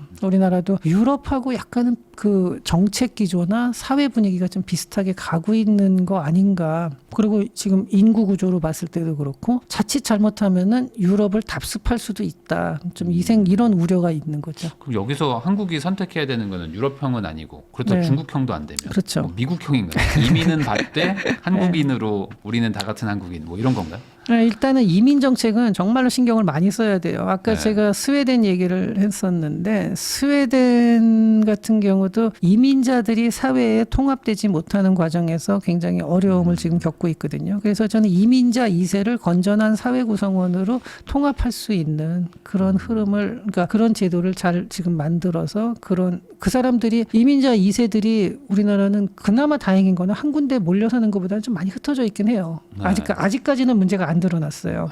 아직까지는 인원이 그렇게 많지도 않고. 네, 인원도 많지 않고. 근데 인원이 더 늘어나게 된다 그러면은 그 사람들을 얼마나 사회에서 잘 포용해서 그 사람들을 건전한 사회 구성원으로 만들 수 있느냐. 이런 거는 지금부터 고민을 해야 될 문제고 또 그것뿐만이 아니라 지금 뭐 복지라든지 환경 뭐 이런 그리고 또 너무 강성 노조 뭐 이런 문제들이 과연 그 우리나라 경제의 지속 가능성을 해치지 않을 정도의 건전한 수준인 균형적인 수준인 건지 아니면 이게 조금 넘어간 수준인 건지 요거에 대해서는 아마 사회적인 타협이 필요할 거예요. 사회적 논의가 필요하고 사람마다 다 달라요. 주관이 다 다르기 때문에 지금 정도가 맞는 거다 이렇게 느끼는 사람들이 있을 거고 예, 저는 뭐 그게 틀렸다는 건 아니고 다 같이 모여서 그러면 어떻게 될지 이런 거에 대해서 조금 깊게 한번 생각을 해봐야 되지 않을까. 근데 한 가지 저는 강성 노조에 대한 부분만큼은 그거는 조금 노조의 요구들이 요새 좀 과해지고 노조가 정치화되고 있다라는 점은 그건 뭐 오래됐죠. 근데 이런 거는 조금 우려스럽습니다. 예. 아무래도 이제 우리나라는 정말 그 고용 유연성이랄까 이게 극도로 좀 낮다 보니까 또 비정규직 엄청 많고 또 이게 아주 너무 극단적이에요, 진짜. 네. 아니 그리고 이번에 저는 보면서 현대차에서 그 아틀라스를 도입한다 그러니까 노조에서 경영의 고유 권한이에요. 그걸 어떻게 노조가 경영을 하라, 어떻게 하라, 뭐 공장을 다른 데 짓는 거, 해외에 짓는 거를 못하게 한다든지. 아니, 그럼 노조원들이 그러면 우리 일자리 뺏기니까 우리 일이다 그러는데, 그러면은 자기네들이 경영까지 다 할 거예요. 돈까지 다 내서 자기네가 출자해가지고 주식을 다 사든지요. 그거는 말도 안 되죠. 자기네들이 뭐 지금 노조가 막 세습까지 하고 이러면서. 네. 이거는 좀 저는 과도한 걸로 봅니다. 예. 이게 참 다 각자 입장이 네. 많은데 결국에는 그게 고착화되다 보면은 결국은 내 것만 챙긴다는 식으로 가면 국가 경쟁력이 조금 망가질 수 있죠. 저는 노조 활동은 반드시 필요한 거고 또 그분들의 입장도 충분히 뭐 이게 전혀 이해를 못하는 건 아니지만 지금 하는 요구들 중에 상당 이제 일부분은 조금 과한 요구들도 많이 하고 있어요. 네. 결국에 이런 약간 지금은 유럽형으로 가고 있는데 네. 그쪽보다는 좀 다른 식으로 좀 사회 대타가 예, 필요하다. 그러니까 그게 각 나라마다 다 상황이 처해져 있는 상황이 그렇죠. 달라요. 그래서 어느 모델이라는 걸 딱 정하기는 어렵고요. 제가 덴마크가 예전에 개혁을 했던 게 이 얘기를 제가 방송에서 많이 하는데 플렉시큐리티 개혁이라는 게 있었어요. 그게 뭐냐면은 덴마크에서 90년대 후반에서 2000년대 초반 사이인데 해고를 자유롭게 해요. 대신에 해고된 노동자들이 실업수당을 적절하게 많이 받으면서 재교육을 하게 되면은 트레이닝을 계속 받으면은 재교육하는 데 있어서 그동안 생활비하고 교육비하고 이런 부분에 대한 지원을 굉장히 강화했어요. 그러니까 플렉서빌리티하고 시큐리티를 합친 말이에요. 네. 플렉시큐리티. 그래서 이거를 해가지고 개혁을 하고 이것도 받아들인 것도 참 대단한데 타협이 된 것도 어쨌든 그러고 났더니 오히려 정규직 고용이 늘었어요. 네. 왜냐하면 해고가 자유로우니까 그렇죠. 더 정규직을 네. 많이 고용하고 뽑아놓고 예. 한번 시켜보고. 비정규직 고용이 참 힘든 게 저희 연구원에서도 비정규직을 고용하잖아요. 근데 이 친구 마음에 들어도요. 1년 더 계약 연장 이런 게 쉽지가 않아요. 그렇게 되면 정규직으로 반드시 전환시켜야 되거든요. 근데 조금만 더 보고 싶은데 아니면 지금 당장 TO가 없는데 이런 상황이라면은 잘라야 되는 거예요. 이렇게 되면은 시장이 오히려 더 불안해지는 거거든요. 근데 그렇다고 해서 덴마크 같은 나라에서 했던 플렉시큐리티 모델을 그대로 우리나라에 가져올 수 있느냐? 그건 또 아니에요. 그 나라는 워낙 작은 나라고 그러니까 인구가 우리나라랑은 역사적인 배경도 다르고 다 다르기 때문에 그걸 그대로 들여올 수는 없는데 각 나라마다 장점들을 갖다가 쭉 분석을 해서 그거를 우리한테 맞는 식으로 바꿔서 적용을 해야죠. 우리가 받아들일 수 있는 부분, 없는 부분을 다 옥석을 가리고요. 조현승 박사님하고 이야기 나누고 있습니다. 그러면 결국에 아까 환율이 뭐 엄청나게 튀거나 반대로 뭐 급락하거나 하지 않는 정도의 지금 상황이라고는 얘기를 해주셨는데 어쨌든 저희 채널은 이제 재테크를 하시는 분들이 많이 보시니까 원화 자산을 사면 안 된다라는 생각들을 꽤 많이들 갖고 계세요. 근데 이제 여기서 네. 국장이 이렇게 올라버리니까 네. 오긴 왔는데 네. 그래도 이거 계속 가는 게 맞아? 뭐 이런 생각들이 막 있거든요. 크게 생각 안 해도 되나요? 당장은. 어떤 뭐 한 1년, 2년 정도로 보면은. 저는 근데 요즘 같은 시기에서는 꼭 우리나라뿐만이 아니라 전 세계가 다 그럴 거예요. 굉장히 네. 불안한 시기고 세계 경제가 이렇게 불확실성이 높아진 시기에는 그러니까 어느 한쪽에다가 자산을 다 몰아두는 거는 바람직하지 않습니다. 좀 포트폴리오를 다양하게 해서 일단 뭐 원화도 그렇고 해외 자산도 그렇고요. 그다음에 금이나 은 같은 그런 현물 자산 네. 거기다가 뭐 가상 자산도 저는 뭐 비트코인 같은 가상 자산도 요즘은 시세가 안 좋지만 뭐 장기적으로는 또 괜찮을 거라고 생각을 해서 이렇게 해서 좀 다양하게 분산을 시켜놓는 게 좋을 거라고 그 생각을 말은 합니다. 반대로 얘기하면은 현금은 최대한 좀 가지고 있으면 안 된다라는 건가요? 현금도 뭐 필요하겠지만 저는 현금보다는 왜냐하면 전 세계의 법정 화폐의 가치가 계속 떨어지는 추세고 이거는 네. 막을 수가 없는 것 같습니다. 지금은 부채 비율 늘어나는 것만 봐도 알 수 있고 전 세계의 유동성이 너무 많이 늘었어요. 네. 그리고 이게 줄어들 가능성이 있느냐 봤을 때는 별로 그렇지가 않아요. 그렇다면은 뭐 꼭 어느 나라 한 나라를 골라서 말하는 건 아니라도 전 세계가 다 같이 법정 화폐라는 거의 가치는 계속 줄어들 수밖에 없다라고 보고 있어요. 그걸 줄이려면 결국에 재정 흑자를 뭐 내고 뭐, 네. 뭐 국채 발행을 줄여야 되는데 네. 그러려면은 뭐 당연히 뭐 복지 예산 깎고 뭐 이런 것들 해야 네. 되는데 그게 되냐 이거죠. 그렇죠. 지금 전 세계적으로 그건 어렵고 오히려 방위비는 더 늘어야 될 건 확실히 보이는 거예요. 그렇죠. 지금. 그러면 이래나 저래나 뭐 무슨 화폐든지 간에 화폐 자체의 가치는 좀 떨어지니까 네. 어딘가에다가 좀 저장 수단에 넣어야 된다. 네. 그 금이랑 은이 요즘에 많이 올랐는데 은은 뭐 AI 관련된 수요도 있다고는 하지만 네. 결국에는 이 시장 경제 어떤 이 글로벌 경제 붕괴에 베팅하는 분들도 많거든요. 그러니까 이게 네. 이렇게 가다 보면 네. 결국에 이 거품이 꺼질 것이다. 네.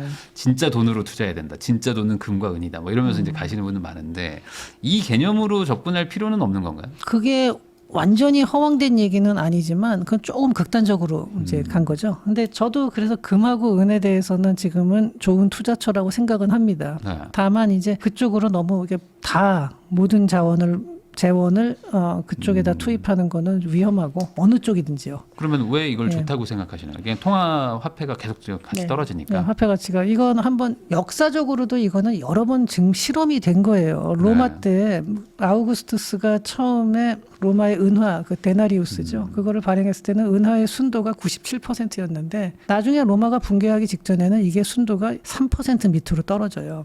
그러니까 지금식으로 하면은 그 인플레이션이 어마어마하게 된 거죠. 그 다음에 이제 세계 최초의 지폐는 그 송나라에서도 그 전에 뭐 발행을 했었는데 그거는 사천 상인들을 중심으로 해서 그 지역을 중심으로 돌던 게 중앙 정부에서 인정을 했고 그렇게 전국적으로 법정화폐로 딱 해서 전국적으로 쫙 쓰인 거는 원나라 때가 처음인데 제가 어렸을 때 세계사 시간에 배울 때는 이게 원나라 몽골 사람들이 유목민이어서 다스려 본 적이 통치를 해본 적이 제대로 된 통치를 해본 적이 없다 보니까 그 통화 시스템은 뭔지를 몰라가지고 지폐를 마구잡이로 찍어내서 인플레이션이 심해지면서 망했다 그랬는데 이거는 잘못된 얘기입니다. 처음에 발행할 때는 금하고 은퇴환을 확실하게 지켰어요. 그리고 원나라 사람들은 그걸 정확히 알고 있었어요. 이게 인플레이션이 되면은 나라 재정 경제가 무너진다. 그리고 그게 국가의 멸망으로 갈 수 있다. 그거는 고전에 그 여진족이 세웠던 금나라에서도 일어났던 일이거든요. 나중에 통화량, 그러니까 전쟁 비용 때문에 거기서도 처음에는 이게 적절하게 맞춰 썼는데 전쟁 비용을 감당하지 못하면서 통화를 증발하게 돼요. 그러다가 보니까 나중에는 이 통화 가치가 너무 떨어지니까 군대를 못 모아요. 그러면서 결국은 몽골한테 이제 그 당시에 징기스칸한테 밀리게 되는 과정도 나중에 가면요 군대를 제대로 키워서 훈련시키고 이럴 만한 비용이 없었던 거예요. 그러면서 아주 그냥 속절없이 무너졌는데 뭐 그거 외에도 여러 가지 이유가 있지만 경제적인 것만 가지고 설명을 하자면 이렇습니다. 근데 원나라도 처음에는 금 은퇴환을 통해서 그 지폐의 가치를 확실하게 유지를 했었는데 이게 계속 점령이 되면서 중앙아시아 쪽으로 계속 나가다 보니까 그쪽에서는 이 지폐를 잘 안 받는 거예요. 그러니까 은을 이제 은괴죠. 은biểu. 약간 여기 베개 모양 비슷해요. 옛날에 그거 비슷한 거 사극 같은 데 나오는 네, 그걸 갖다가 이제 은이 굉장히 많이 중앙아시아 쪽으로 유출이 되면서 은퇴환이 어려워지는 상황에서 내부에서 반란이 일어나고 그 반란 비용, 그 진압 비용이 많이 드는 데다가 자연재해가 터질 때마다 그 지폐 발행량이 확 늡니다. 그러면서 황제가 바뀌면서 5대1 디노미네이션이 여러 번 일어나요. 네. 그럼 나중에 5대1 두 번 하면 25대1이 되는 거예요. 그러면은 이 지폐의 가치가 그렇게 많이 떨어진다는 거죠. 굉장히 많이 떨어지게 되는데 나중에 가서 원나라가 망할 때쯤에 가서는 지폐가 거의 휴지 조각이 돼버려요. 근데 이런 일들이 그럼 원나라하고 뭐 로마만 있었냐? 그렇지 않아요. 그런 식으로 인플레이션이 계속되면서 화폐의 가치를 떨어뜨리는 거는 역사적으로도 여러 번 목격이 되거든요. 그게 달러일 수도 있는 거 아닌가요? 그러니까 제가 달러의 위기를 조금 보고 있는 것 중에 하나가 71년이었나요? 닉슨 쇼크죠. 금퇴환을 이제 포기했죠. 그 전까지는 달러의 가치를 확실하게 지켜주는 게 근본위제였는데 이 근본위제가 이제 폐기가 되면서 처음에는 폐기되면서도 그 당시에는 그걸 좀 어느 정도 지켜요. 그래도 발행량을 어떻게 유지하고 연준에서도 그걸 컨트롤 정확하게 하고 하는데 왜 그러잖아요. 예전에 제가 대학 입시 준비할 때도 보면 3월 달에는 다들 열심히 공부하는데 4월, 5월 넘어가면서 해이해지듯이 이 화폐 관리도 처음에는 근본위제를 폐기했다 하더라도 그 당시에는 미국이 그걸 버텼죠. 딱 철저하게. 그리고 그 달러의 위상은 그렇게 떨어지질 않았어요. 왜 안 떨어졌냐면은 페트로 달러기 때문이에요. 그 석유를 달러로 결제할 수 있기 때문에 달러의 값어치는 계속 유지가 됐던 거예요. 네. 그리고 미국도 발행량을 그렇게 크게 높이면 안 된다라는 인식이 강했었고. 근데 이게 지금 완전히 무너졌어요. 2000년대에 들어와서는 완전히 무너졌고 지금은 뭐 전 세계가 다 같이 지금 그러고 있는 상황이죠. 그러니까 이제는 물론 이제 지금하고 제가 원나라 때나 로마 때랑은 좀 다르긴 해요. 그때에 비해서 경제학적인 지식도 많이 늘어났고 사회적으로 거기를 통제하려는 움직임도 있고 우려에 대한 경고도 그때보다는 훨씬 많죠. 네. 그렇긴 하지만 큰 흐름으로 봤을 때 달러, 이 법정 화폐 달러의 가치는 계속 줄어들 수밖에 없다라는 거예요. 그럼 달러가 줄어들면 유로는 괜찮냐? 유로도 안 그래요. 위안화는 어떠냐? 위안화도 마찬가지예요. 전 세계 모든 법정화폐가 다 같이 그렇게 지금 서서히 가치가 내려가고 있거든요. 사실 비트코인이 지금 이렇게까지 오른 거 처음에는 뭐 비트코인 장난 같은 소리 한다 그랬는데 지금 안 그렇잖아요. 뭐 요즘에 많이 가격이 떨어졌다 하더라도 비트코인의 가치는 저는 그래서 더 올라갈 거로 생각을 합니다. 장기적으로. 장기를 봤을 때. 예, 그게 일단은 제도권으로 들어왔고, 그러니까 저렇게 사회에서 신뢰를 얻은 다음에 제도권으로 들어오면은 저건 없어지진 않아요. 그런데 비트코인은 발행량이 딱 정해져 있잖아요. 2,100만 개로. 오히려 손실이 발생하면 발생하죠. 사람들이 잃어버리는 게 있으니까 지갑 주소를. 금이나 은은 그것도 뭐 거의 정해져 있지만 그래도 채굴량이 조금씩 늘잖아요. 그리고 뭐 도시광산 그래서 거기서 캐기도 하고 뭐 조금씩은. 근데 그렇다 하더라도 금이나 은은 어쨌든 실물의 가치가 확실하기 때문에 그 값어치가 유지가 되는 거고, 가상자산 같은 경우도 신뢰를 얻은 가상자산은 이제 그 제도권으로 편입된 가상자산 같은 경우는 유지가 될 수밖에 없고, 하나는 또 저는 이 비트코인에 대해서는 조금 더 장기적으로 상승을 할 거다라고 보는 이유는 미국에서 달러의 위상이 약해진다. 근데 그걸 지금까지는 근본이제는 폐기했어도 페트로달러 시스템을 유지하고 있기 때문에 달러의 위상은 굉장히 강했는데 이게 서서히 약화되는 거예요. 지금 아직까지는 소액이지만 사우디에서 위안화를 받아가는 것도 있거든요. 근데 그러면서 위안화 중국에서 얘기했던 게 사우디에다가 그 위안화를 가지고 오면은 금으로 바꿔주겠다. 이거는 다시 근본이제 비슷한 거예요. 부분 근본이제가 된 거죠. 네. 그 시험을 이제 아직 본격화된 게 아니라 그 시험을 하는 거예요. 그러니까 탈달러 동맹에서 기축통화는 없잖아요. 지금. 위안화를 뭐 러시아나 브라질이 받아들일 리는 없거든요. 네. 그러면은 어떻게 되냐면은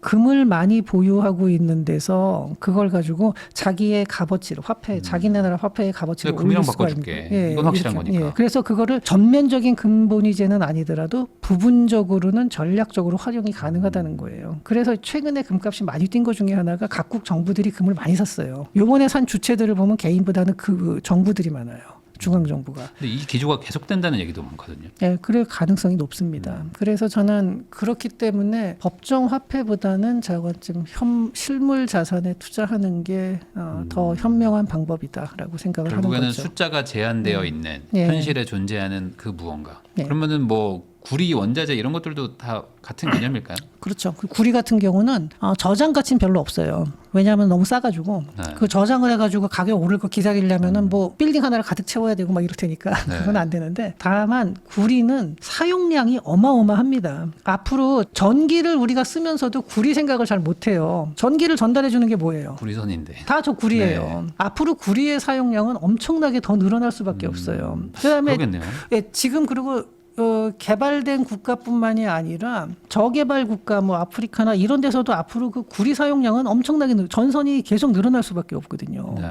그러니까 이 구리는 정말 전기를 전달하는 핵심 원자재라는 점을 한번 생각을 해보면은요, 구리도 많이 오를 텐데, 근데 다만 이제 구리는 뭐 사가지고 저장하고 있다 나중에 팔아야지 해봤자, 물론 가격이 오른다고 해봤자 그 워낙 싸기 때문에 그렇게 개인이 할 수 있는 건 아니고, 뭐 ETF 같은 경우라면 장기적으로 괜찮을 수가 있죠. 석유 같은 거는 어떻게 보십니까? 석유의 수요도 당분간은 지속이 됩니다. 사람들이 이제 전기를 많이 쓰면서 요새 친환경 에너지 뭐 이런 얘기를 하는데, 전체 에너지 있죠. 전 세계의 전체 에너지 중에서 그 전기가 차지하는 비중은 지금 20% 정도밖에 안 돼요. 네.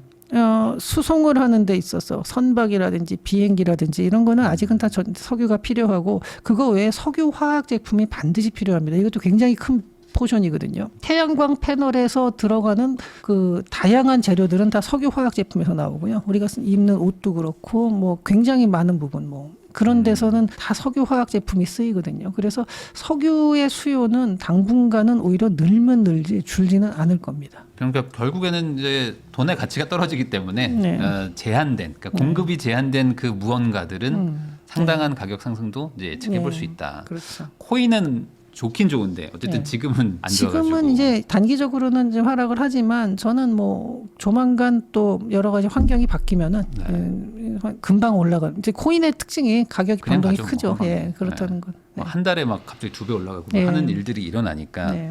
이쪽도 한번 관심을 가져보시는 것도 괜찮다. 그 전반적으로 정세가 불안하잖아요. 그리고 네. 이제 뭐 전쟁도 지금 계속 막 발발하고 있고 그러다 보니까 이제 투자하는 게 상당히 좀 어렵고 복잡하다라고 느끼시는 분들도 많을 것 같거든요. 네. 이럴 때 좀 뭐랄까 기준 같은 것 하나를 좀 알려주시면 좋을 것 같기도 합니다. 어떻게 하는 게 좋을까요? 이게 참 어렵죠. 이거를 사실 할 수 있다면 정말 뭐 약간 본질에 좋은데, 아까 말한 금, 예. 은 이런 실물 자산이 핵심일까요? 저는 뭐 단기적인 거는 제가 예측을 못 하겠고요. 장기적으로 봤을 때는 지금 뭐 정치, 국제 정치, 뭐 지정학, 뭐 통화 정책 이런 변수, 국가 간의 통화 정책의 변수가 너무 많아가지고 이럴 때는 이제 한 국가나 하나의 산업에다가 이렇게 전체 자산을 두는 거는 굉장히 위험하다고 봐요. 저는 이제 요즘에 제가 늘 하는 얘기는 분산 포트폴리오를 가지고 있었고요. 그 다음에 단기적으로는 확 떨어졌다가 또 장기적으로 봤을 때는 뭐 지금 떨어졌지만 장기적으로는 분명히 오를 거다라는 생각에 가는 것들이 있어요. 은도 며칠 전에 엄청나게 떨어졌었잖아요. 맞습니다. 예, 그렇지만 그럼에도 불구하고 저는 은은 계속 가지고 있는 게 좋다라고 생각을 하거든요. 그런데 여기서 문제가 뭐냐면 레버리지 투자를 한 사람들은 못 버텨요. 그걸 알아도 못 버텨요. 그래서 이럴 때는 이렇게 불확실성이 높을 때는 절대로 레버리지 투자는 하지 말아라. 내가 저거 확실히 오를 것 같다 막 자신이 있더라도 레버리지 투자는 저는 가급적이면 하지 말라고 권하고 싶습니다. 네. 그러니까 결국에는 본질에 집중하면 되는 거네요. 본질에 집중하고 장기간 버틸 수 있는 자산을 투자하라는 거죠. 그리고 지금 구조적으로 어떤 병목 현상이 네. 생기거나 이런 것들에 네. 좀 베팅을 하는 게 저는 그 비트코인 같은 경우는 투자할 때 그런 얘기를 해요. 그러니까 앞으로 5년에서 10년 후 아니면은 노후 보장 네. 그런 쪽으로 생각한다 그러면은 지금이라도 사라고 저는 당연히 권하죠. 근데 이걸 가지고서 앞으로 한 달 내에 수익을 내겠다 이렇게 한다 보면요, 그 굉장히 위험합니다. 그런 거는. 변동성이 크니까. 네. 아 그럼 마지막으로 좀 코인만 빼고 다 올랐거든요. 네. 혹시 이게 왜 그런지 혹시 뭐 아. 개인적인 견해가 좀 있어요. 코인만 안 올랐어요. 네, 그래서 코인만- 누구는 일부러 낮추고 있다 가격을 뭐 이렇게 얘기하시는 분들도 네, 있거든요. 저도 코인 시장에 대해서 뭐 저도 코인 투자자입니다. 그래서 코인에 대해서 이제 관심 있게 보고 있고 네. 다양한 분석들을 지켜보고 있는데 코인 가격이 이렇게까지 내려갈 이유가 없었어요. 물론 단기적인 그 어느 정도까지는 하락할 만한 요인도 있었지만 이렇게까지 떨어질 만한 이유는 없었거든요. 모든 면이 다 그렇게 우호적인 환경이 됐는데 이렇게 급락을 했다라는 거는 뭔가 모종의 뭐 투매자가 나타났다 이런 건데 이게 음모론으로 빠지는데요. 저도 음모론을 별로 좋아하진 않고 잘 안 믿는데 일단 작년에 신고가를 경신한 게 10월 초였죠. 네. 근데 거기서부터 갑자기 급락을 하기 시작했는데 그 과정에서 그 판 주체가 오지들이에요. 그러니까 오리지널 갱스터 그래가지고 비트코인 초창기에 잔뜩 샀던 사람들인데 뭐 한 달 사이에 뭐 80만 개 이상을 던졌다 뭐 이런 얘기들이 있더라고요. 네. 그 수치 자체도 정확하지는 않은데 이제 정말 그런 와중에서 그 이후에 뭐 기존 금융권에서 마이크로 스트라테지 그러니까 네. 지금은 그냥 스트라테지죠. 그걸 MS TR. 네, 그쪽에서 저기 인덱스, 그 인덱스에서 이제 저기 뭐 제외하겠다 뭐 이런 얘기도 나오고 뭐 여러 가지가 나오면서 계속 흔들리면서 코인 시장이 계속 떨어지기 시작했어요, 비트코인이. 그런데 아무리 봐도 그 이후에 그렇게까지 떨어질 이유는 없거든요. 이렇게까지 지속적으로. 이렇게까지 통화량이 많이 풀리고 예. 네, 화폐 가치가 떨어지는데 뭐 이번에도 뭐 케빈 워시가 그 차기 의장으로 지명됐다는 이유로 또 빠졌다 그러는데 저는 그게 이런 정도의 큰 충격을 줄 거라고는 생각을 못했었고, 근데 코인 그 데이터 분석하고 코인 투자 전문가들도 정확한 이유를 설명하는 사람이 없어요. 다들 조금 이상하다. 그럼 일단 누군가 투자 싸게 매집을 하려는 어떤 예. 인위적인 가격. 그리고 아마 어디더라 제가 그 분석된 걸 하나 봤는데 그 데이터 전에 한번 어디서 리포트를 본 게 있는데 최근에 그러니까 1월 말에서 2월 초 사이에 1,000개 이상의 비트코인을 가지고 있는 고래 지갑의 숫자는 오히려 증가했다 그러더라고요. 그럼 누군가는 매집을 하고 있다는 거죠. 그리고 1,000개 이상이라 그러면은 소소한 개인 투자자는 아닌 거거든요. 그러니까 이러다 보니까 음모론이 나오는 거예요. 누군가가 일부러 떨어뜨려 가지고 한 다음에 좀 있다가 올린다. 그리고 저는 26년에는 그러니까 올해 내에 계속 이제 어느 정도까지는 상당히 오를 거라고 보는 게 선거를 앞두고 있는 상황이고 미국에서 이런 상황에서 자기의 어떤 핵심 공약 중에 하나잖아요. 네. 트럼프 대통령도 이거를 이렇게 방치할 것 같지는 않다는 생각이 들거든요. 그리고 지금 상황에서는요, 만약에 클래러티 법 같은 거 하나만 통과돼도 상당 부분 회복될 겁니다. 네. 그러고 그다음에 클래러티 법하고 그다음에 케빈 워시가 나와서 한두 마디만 해주면은 나는 상당히 좀 융통성 있게 정책을 하겠다 뭐 이런 식으로 한두 마디만 해줘도 또 시장에서는 반응을 할 수 있고요. 근데 그런 것들이 아마 곧 나오지 않을까라는 기대도 하고는 있습니다. 근데 제가 뭐 개인적으로 투자는 하고 있지만 그렇다고 해서 이 코인 투자 전문가는 아니거든요. 네. 근데 코인 투자 전문가라는 사람들도 정확한 이유를 모르는데 그걸 뭐 제가 이렇게 정확하게 알지는 못하죠. 근데 큰 흐름으로 봤을 때 저는 그냥 이렇게 단기적인 거는 잘 말씀을 못 드리겠고 장기적으로 봤을 때는 저는 비트코인은 노후 대비에 상당히 그 큰 도움이 될 거다 생각을 하고 있고 제가 많이 자주 쓰는 표현이 돼지 저금통에 동전 넣듯이 그냥 돈 생기면 조금씩 계속 사는 거를 추천을 드립니다.